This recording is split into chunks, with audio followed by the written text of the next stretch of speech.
There's a great lesson from the Superbosses, which is that they are geniuses at motivation. Now, how do you motivate people? Everybody works in a 24/7 world these days. We're always working, we're always on. We got our smartphones, so we got that. That's normal. That's just the way it is. Superbosses certainly don't lighten that. They keep going in that direction. But they keep raising the bar, raising expectations. They want you to outperform. And so in some ways, they're even more extreme than some others. But then they do one other thing that I find many bosses don't do, and that is that they truly inspire their people to accomplish great things. And it sounds like one of these soft words, right? But inspiration is the job of every leader. Vision, inspiration, these are not just the jobs of a CEO. You as a manager, if you have anyone working for you, why are they working for you? Okay, they're getting paid, but how about that they really care about what they're doing? And how do you accomplish that? You got to communicate effectively with them, but you also want to make them believe that they have the confidence that they are the right people to have on the team. So, for example, Ralph Lauren in the early days when he was still a small-time operator, he used to instill this sense of confidence into his people. He would tell them, we're the ones that everybody else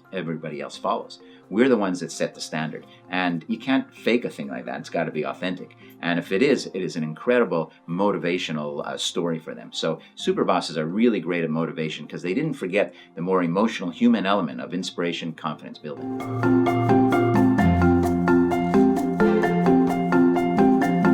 Superbosses are special types of leaders that help other people get better.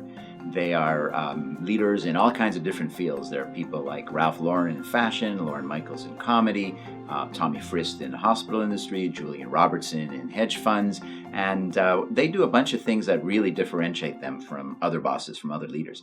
And they include how they look for talent. They're going to look for unusual talent. They're not interested in kind of just checking the box and make sure we have everybody. They're looking for people that have attributes or skill sets that most people haven't even thought about looking for. They're going to hire, they're going to create jobs for people, even if they don't have a job, if they find the right person. They adopt an apprenticeship approach to how to manage people, which is to say, the old way in which everything used to get done for centuries has kind of gone by the wayside. And in fact, that's exactly what they do. They work hand in hand. They'll roll up their sleeves. They'll work closely together. And the other thing that they do is that they instill and unleash innovation in their teams. They believe in creativity, and they expect the people that they hire to have that ability. And they want people to come up with something new. Don't just do what your job is, technically. They want people to keep on coming out with new stuff. They create an environment where you get rewarded for new ideas and not punished for new ideas. So they are really different than a lot of regular bosses, but the great thing is anyone could become a super boss. Anyone can adopt some of these practices, unleashing creativity and being more open-minded and looking for people in unusual places and working closely with people as well.